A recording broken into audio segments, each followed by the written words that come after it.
Welcome back to What Arty Noobs with General Disturbance. This is the M53 M55, the Tier 9 American SPG. This one's located on the northeast corner of Karelia, and it's under the command of Tactically Moving Downwards of the 335th Clan.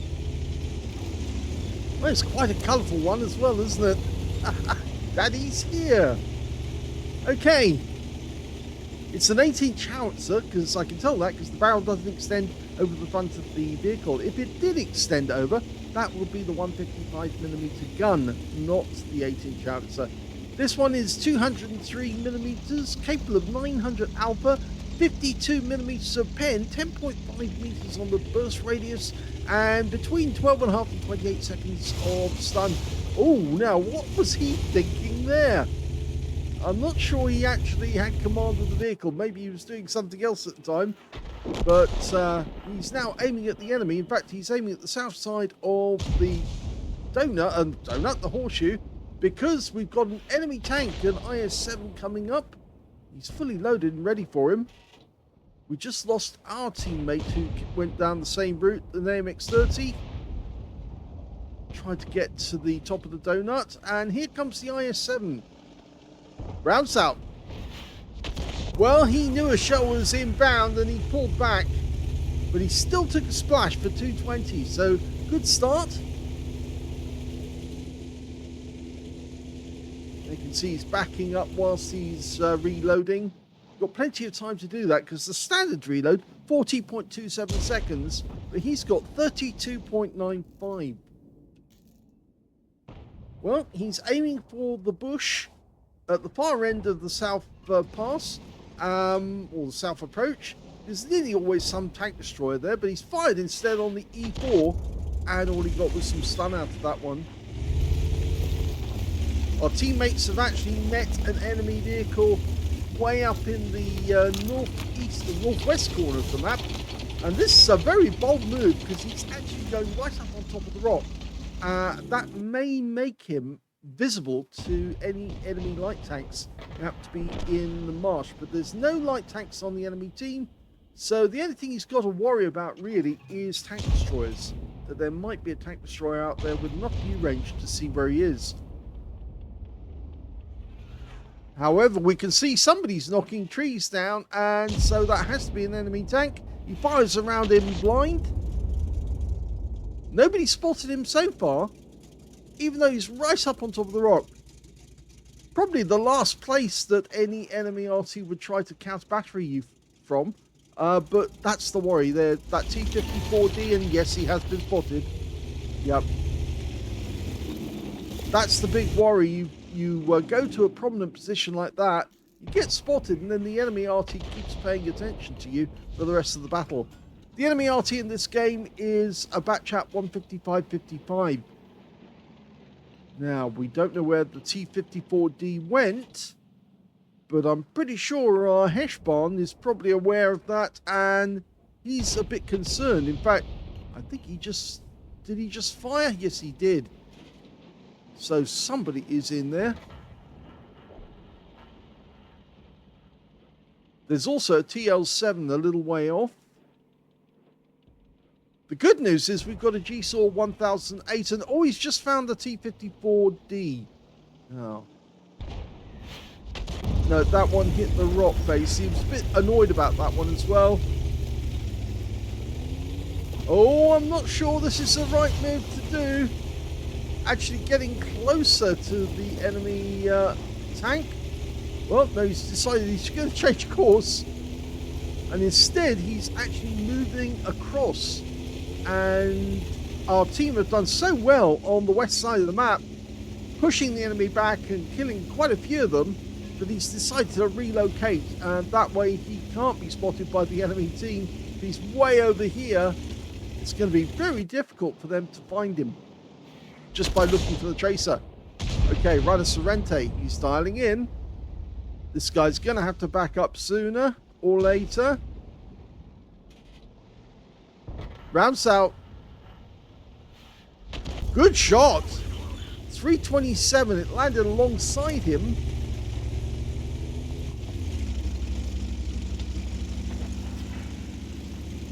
Now, we don't seem to be doing so well on the south part, but we are doing very well on the west side of the map, pushing the enemy off the cap. And now the runner Sorrento has been joined by 2 other players. Tier 10 game with tier 9 tanks in it. Our E4 is the only one really competing, but look at this. Round out, and yes! He wiped out the Rhino Sorrento with that shot, but he damaged the 140 with the same shot. 208 hit points of damage to the 140. Always a bad mistake when the enemy group together when there's Arty in play, because if they do, they make themselves a perfect target. He could get the M454 with the next shot, and he's only seconds away from shooting. Rounds out. This could be a kill. Oh, it fell short. Now, he did do damage to the 140, but the problem now is that our guys are kind of spread out over the map. We've got 2 Heshbons not really doing much. There's the forces that were actually guarding their cap area. You can see the E4 who tried to steal the cap, but now all we've got is the 752, and he's just been wiped out. So now we've got no attacking force down at the other end. They've all died, but this M454 could die with a blind shot now. He fires it in, he didn't look. He did kill the M454, but he didn't look, which denied us the opportunity to see that kill. And you know that's a big no-no with us. If you do that, you deny them the view of actually seeing the enemy tank hit, or if it was blind hit, seeing where it was when you actually hit it. So, yeah, that's a strike 1 against Tactically Moving Downward.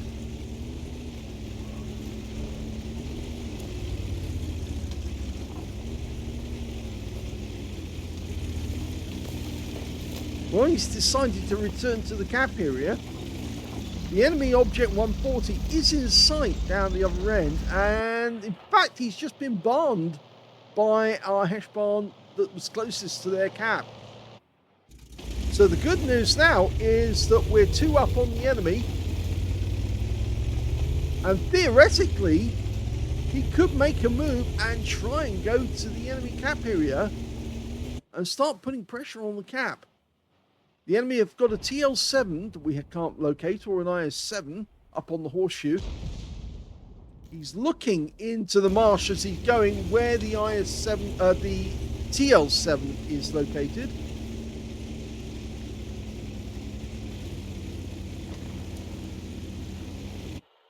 Okay, the enemy just got one back by taking out our GeForce 1006.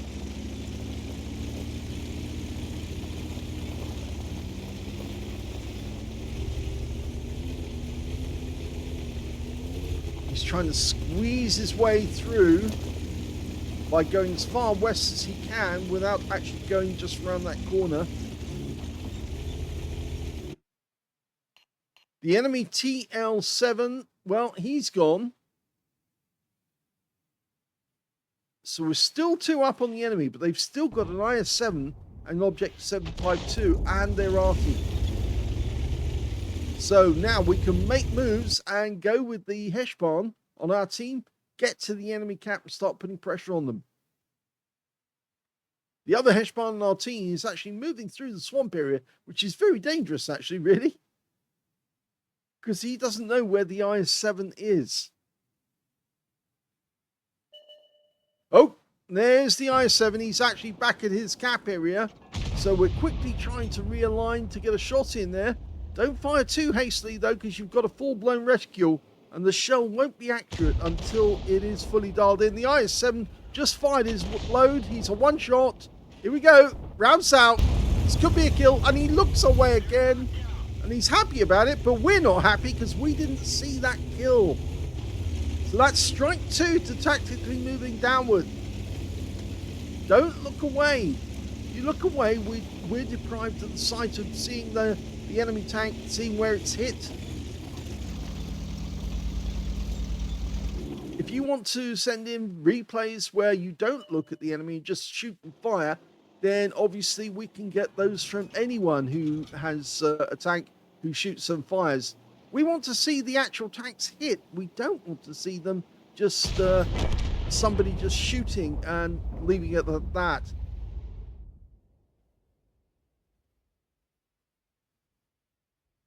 Anyway, enough of my moaning for the meanwhile. The last enemy is, and he's in there, is the Batchat 155-55. He's definitely in that gully. We just saw the tracer coming out, so he's firing around in. That'll wake the guy up. The Heshbarn's on his way over. The Wizzy 111-14's over. We are capping, but we don't really need to. And I don't think we're going to reload in time to get another shot.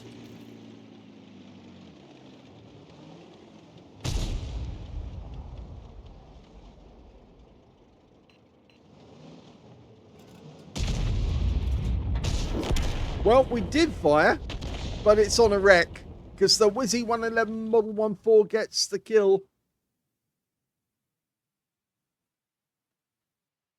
Here's the end of battle result, and that was only a second-class tanker for Tactically Moving Downwards in the M53 M55. He got a bruiser medal for getting at least 5 critical hits. In fact, he got 7 in that game, and that was all he managed to get. No medals, I'm afraid. We look at the team score. We can see the highest damage in the game actually went to the IS-7 on the enemy team. He got 6,187 hit points of damage. Second highest went to the Heshbarn on our team with 5,495.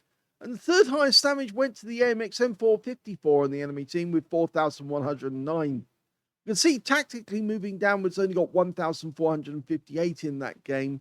He spent most of the time moving about and relocating to avoid enemy. But of course, he was spotted by the enemy T-54D. And he really shouldn't have been spotted by that guy because he was just sitting out there up on top of his rock. And you shouldn't really go up there. You should try and move about in a position where the enemy can't spot you visually. And he did get spotted. He got 1,458 hit points, which is kind of on the middle to mediocre level. But he did get a high number of kills. The highest score was the UDIS 1516, got 4 kills. 3 kills went to the Heshbarn and to Tactically Moving Downwards, and 2 kills went to the E4 on the enemy team, their IS-7 and their TL-7. And when it came to base XP, it was the Object 752 on our team did the best with 1,040. The Heshbarn managed 965, and so did the UDIS 1516 on our team. But you can see Tactically Moving Downwards got 847, which is better than everyone on the enemy team, but it's in 5th place when it came to base XP. He fired only 12 rounds. Well, that's about enough if you want to get an ace tanker. 2 direct hits, no penetrations, but 12 splash.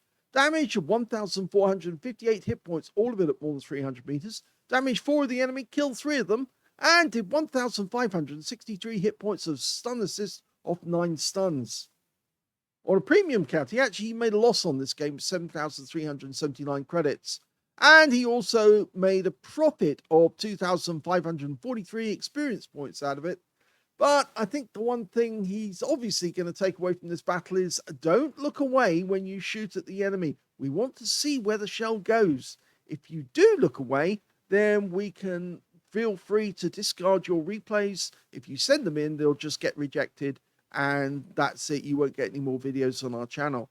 It's very, we have to do this because our players, our video viewers want to see the enemy hit. And if you don't let them see that, then we can't do the video for you because it's just no point. So, yes, if we did do the video, nobody would watch it. So, or at least very few would watch it. So the answer is to Tactically Moving Downwards, don't look away. If you look away, you're going to endanger your possibility or get the possibility of not getting any more replays on our channel.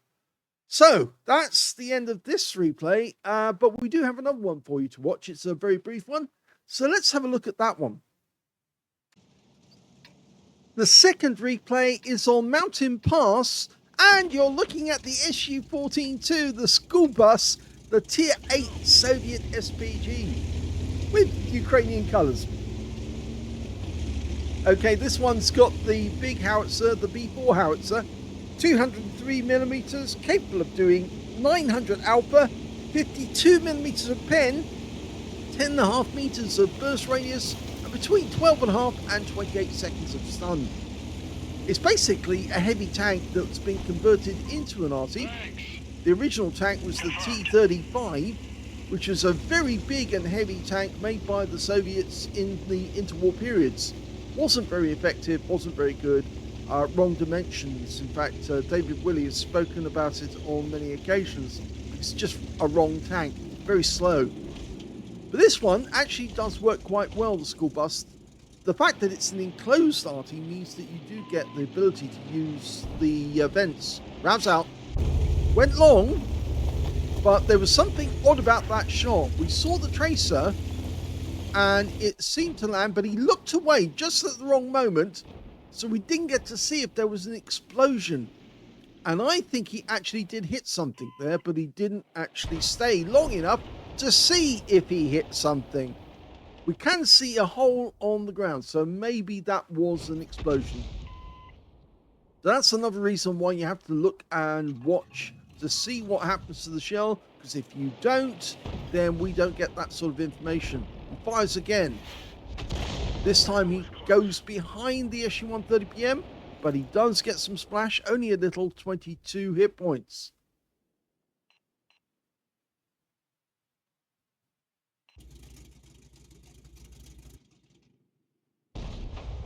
Now, with the changes they've made to this map, and really in a sense they've actually ruined this map, because it really has changed beyond all belief.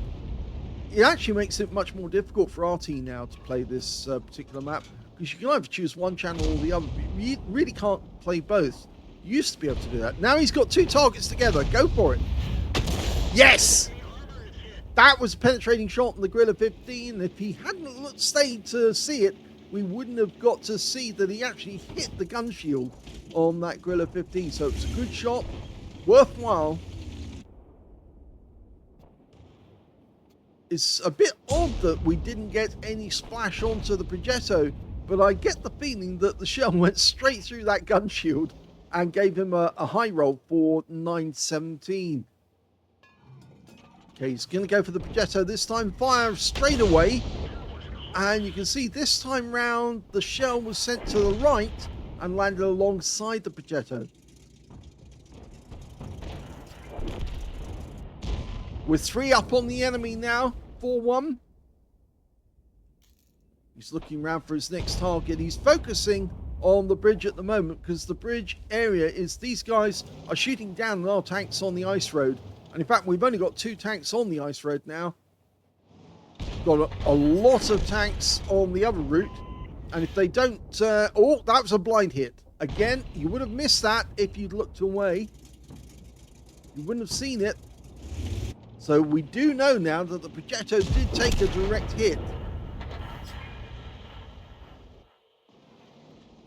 Well, the good news is that the enemy is starting to be pushed back on the ice road, and that Progetto's feeling the heat as well, because he's being shot at by tanks right at the south side of the bridge road. So we can put a round in here. We might be able to get some stun assist. Rounds out straight away. Good hit. Solid hit there. 323s, 389 of stun assist immediately afterwards. It really does help if you shoot the tanks that are in sight of your teammates, because they will take advantage of it.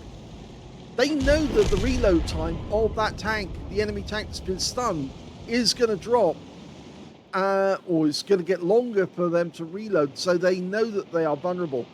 That Chieftain P is doing he's desperate now because he's surrounded. Oh! Well, somebody blew his top off. So that's good news. Okay, he's now trying to shoot up onto the ice road. Very difficult from this angle because the rock face does get in the way. There's a Patton tank up there, and there's another one, an E75.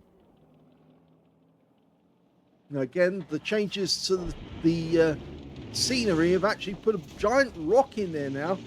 Makes it difficult to actually get shots on the enemy, but he fires one in at the Patton, and he gets 160, so it was worthwhile. Moreover, he's getting stun assist. the Panthers had to pull back. Oh, even more stun assists now. He's already up over 1,000 stun assists, 1,500 of actual damage. So he's having a good battle for this Arty. Okay, he's following the guy. Two guys lined up together. Fires the round in, and yes! Another good hit. 296. Loads of stun assists as well. And the guy's popped, so they cleared that one. There's only one enemy left now. It's the E75, and he's gone, and that's the end of the game. I said it was a brief battle. Here's the end of battle results, and that was an ace tanker game for Tactically Moving Downwards in the SU-14-2. What a change around from that M53, M55 game to this one. Even though just going one tier lower, but focusing on getting those shells out really does make a difference. And all of a sudden, he's got himself a nice little ace tanker. In fact, it was mostly down to a combination of stun assist as well as actual stun, or actual damage rather. He also got a bruiser medal for getting at least 5 critical hits. In fact, he got 6. And there's no other figures we've got available, so let's go to team score. Highest damage in this one went to the 60 TP, 5,860 hit points of damage. Second highest damage went to our charioteer with 2,632. Third highest damage to the Strib 103B with 2,574. You can see Tactically Moving Downwards got 2,152 hit points of damage, and he beat all but one enemy. That was the 60 TP on their team. He got 2,307, but he got 2,152 hit points, which means he's in 6th place when it comes to damage, because he was beaten by 4 of his own team, 1 of the enemy team. When it came to kills in this one, the high scorer was the Strib 103B with 4 kills. 3 kills went to the Sheridan, also to the 60 TP, and 2 kills went to the IS-7 on our team and the BZ-75. Only one player on the enemy team managed to get a kill. In fact, he got 2 kills in the game, but it does kind of show that the enemy was completely overwhelmed. The enemy Arty, by the way, did fairly well. He did get a bruiser medal out of it, but unfortunately, he didn't get much in the way of hit points. So I rather suspect that he might be a bit of a noob, and he obviously does need a little bit of help, a little bit of training to actually show him how he can actually make the best use of his Arty. But he also might be struggling with this new map configuration for Mountain Pass, which is not very helpful. When it came to Tactically Moving Downwards, he didn't get any kills at all, but he was focusing on getting stun assist. And you can see that because when you look at the base XP, he's one of only 2 players to get over 1,000 base in that game. The other one being the 60 TP with the very high damage score. He got 1,225 base. And in 2nd place, yes, Tactically Moving Downwards got 1,081, mostly down to that stun assist. And in 3rd place, the Panther 2 managed 965. He fired only 8 rounds. The battle only lasted just under 6 minutes in length. 8 rounds out, 4 direct hits, 1 penetrating shot. Of course, that was on the Gorilla 15, went straight through his gun shield. Very good shot. 7 splashes, 2,152 hit points of damage, all of it at more than 300 meters. He damaged 5 of the enemy, didn't get any kills, but he did get 2,414 hit points of stun assist off 8 stuns, and that combined damage, 4.5k of actual damage. It's a huge amount, and that's why he got the ace tanker. On a premium count, he made a profit of 17,519 credits on that game, and he also took away 9,732 experience points out of it as well. I think you can see a big difference between a very long game that went on with the M53, M55, and it was only a 2nd class, and this game where he actually was focusing his fire and it was having a dramatic effect upon the game. So yes, and you get an ace tanker out of it as well. He may not have got any medals, but yeah, he certainly had a dramatic effect upon the actual battle itself, because he helped his teammates to get those kills and those shots on the enemy. So very well done in this game in comparison to the other one. But please do watch what happens to your shells. You did look away at least one shot during that game, and it is so useful to actually know what happens to your shells. Players who look away are missing out on huge amounts of information, which they really do need to know, because they need to know, did they actually hit somebody that wasn't spotted during that game? It could be that there was somebody there and the shell disappeared without an explosion, and you just wrote it off to say a miss, when in actual fact it may have hit something. It's important to know those facts. If you enjoy both of these replays, please give this video a like, do subscribe to our channel, leave a little comment down below because it feeds the algorithm, and thank you for watching!